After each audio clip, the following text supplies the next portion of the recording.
बिस्मिल्लाहिर्रहमानिर्रहीम अस्सलाम वालेकुम दोस्तों के एच कंप्यूटर्स यूट्यूब चैनल में एक और नई वीडियो के साथ और नए सॉल्यूशन के साथ मैं आपके सामने हाजिर हूँ।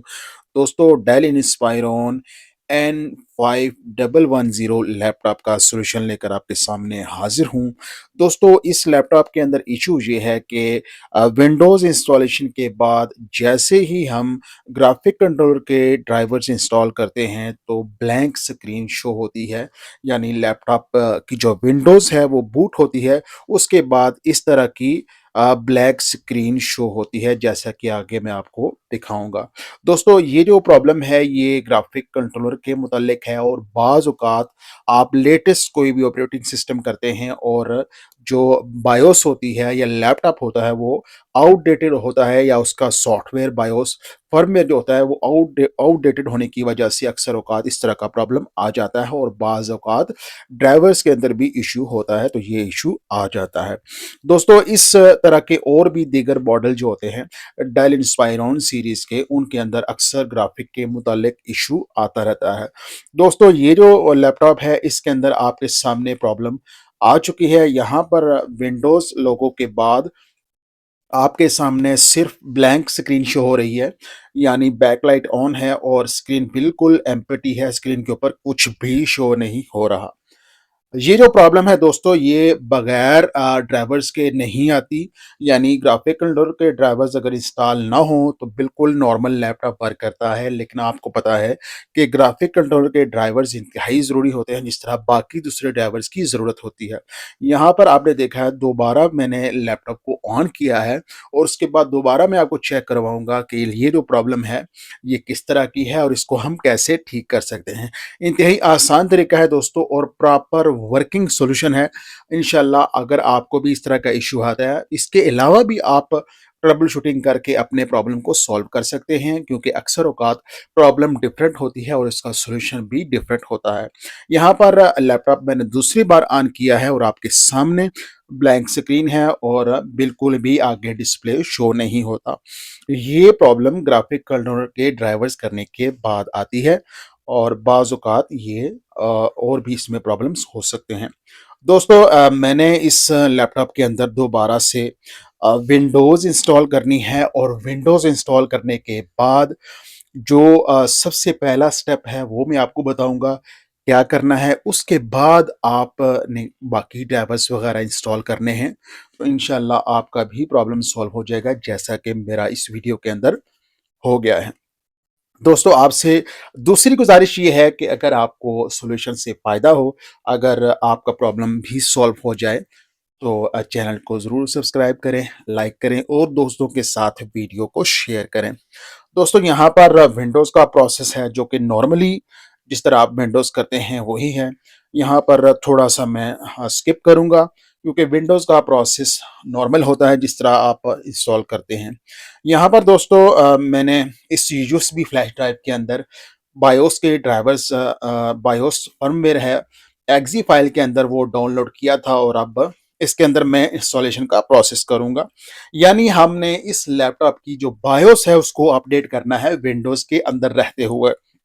बाज़ औक़ात आप प्रोग्रामिंग करते हैं और उसका जो प्रोसेस है वो डिफरेंट होता है, लेकिन यहाँ पर हम जो है एक्सी फाइल है जो कि आप इस लैपटॉप की डेल के लैपटॉप की ऑफ़िशियल वेबसाइट से इस मॉडल के हिसाब से आप डाउनलोड कर सकते हैं। यहाँ पर दोस्तों आपके सामने ये फ़ाइल है, ये आप बआसानी डेल की वेबसाइट से ये मॉडल डेल इंस्पायरॉन N5110 अ अ, की आप डाउनलोड कर सकते हैं। यहाँ पर दोस्तों आप एक और चीज़ भी ध्यान में रखेंगे कि बायोस फर्मवेयर बिल्कुल एक्यूरेट होना चाहिए। अक्सर औक़ात डिस्प्ले का प्रॉब्लम आ सकता है और इसके अलावा भी प्रॉब्लम आ सकते हैं, तो इस काम को करते हुए आपने इंतहाई एहतियात करनी है।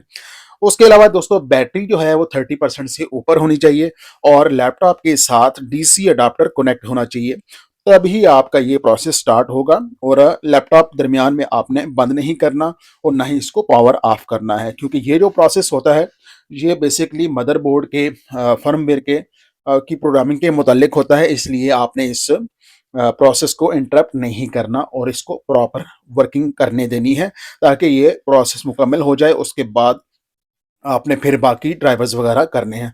दोस्तों मैंने थोड़ा-सा इसको फ़ास्ट कर दिया है क्योंकि ये काफ़ी टाइम लिया है इस काम ने, तो इसलिए मैंने वीडियो को शॉर्ट करने के लिए इसको थोड़ा-सा फ़ास्ट किया है। यहाँ पर आपके सामने जो प्रोग्रामिंग का जो सेटअप है वो हो चुका है और अब एक दफ़ा रीस्टार्ट होगा लैपटॉप हमारा, उसके बाद हमने ड्राइवर्स इंस्टॉल करने हैं और मैं आपको दोस्तों ड्राइवर्स को चेक भी करवाऊँगा कि कैसे मैंने विंडोज़ के अंदर रहते हुए बायोस की प्रोग्रामिंग की है। उसके बाद यहाँ पर आपके सामने मैं आपको चेक करवाऊँगा ग्राफिक कंट्रोलर के ड्राइवर्स और जो प्रॉब्लम हमारी आ रही थी वो भी अब सॉल्व हो चुकी है। दोस्तों इसके जो ड्राइवर्स हैं हमने वाईफ़ाई या इंटरनेट को कनेक्ट करके ही इंस्टॉल करने हैं। माई कंप्यूटर की प्रॉपर्टीज़ में जाकर डिवाइस मैनेजर में जाकर आपने डिस्प्ले एडाप्टर्स को अपडेट कर देना है ऑनलाइन, ये ड्राइवर्स इंस्टॉल हो जाएँगे जैसा कि आपके सामने यहाँ पर बहुत इंतहाई आसान इसका तरीक़ाकार है और बिल्कुल भी इसमें ज़्यादा वक़्त नहीं लगता। जैसा कि आपके सामने दोस्तों ड्राइवर्स का जो सेटअप है वो स्टार्ट हो चुका है। ये ऑनलाइन ड्राइवर्स हैं। इसके अलावा भी आप ऑफ़िशियल वेबसाइट से इस मॉडल के ड्राइवर्स डाउनलोड कर सकते हैं और उनको आप इंस्टॉल कर सकते हैं।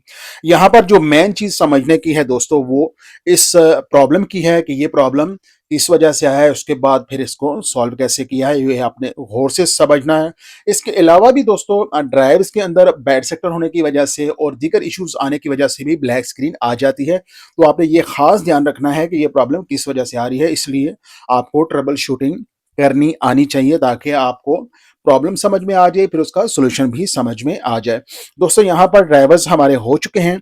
अब लैपटॉप हमारा रीस्टार्ट होगा, उसके बाद मैं आपको चेक करवाऊंगा कि जो पहले प्रॉब्लम आ रही थी ब्लैक स्क्रीन की, अब वो प्रॉब्लम हमारी ख़त्म हो चुकी है। अब हमने इसके अंदर ड्राइवर्स भी इंस्टॉल कर दिए हैं और ड्राइवर्स भी मैं आपको सेटअप के अंदर जाके माई कंप्यूटर की प्रॉपर्टीज़ में जाके आपको मैं ड्राइवर्स भी चेक करवा देता हूँ ताकि आपको तसल्ली हो जाए कि जो भी हमने इसके अंदर सॉल्यूशन अप्लाई किया है, जो भी हमने इसमें ड्राइवर्स वगैरह और बायोस को अपडेट किया है, तो कंप्लीट हमारा प्रॉब्लम बिल्कुल सॉल्व हो चुका है। यहाँ पर दोस्तों आपके सामने इंटेल एचडी ग्राफिक्स 3000 इंस्टॉल हो चुके हैं। अब ये लैपटॉप हमारा बिल्कुल नॉर्मल है। अब आप इसमें बाकी ड्राइवर्स अगर ज़रूरत है वो करें, सॉफ्टवेयर करें और लैपटॉप को बिल्कुल नॉर्मल यूज़ करें।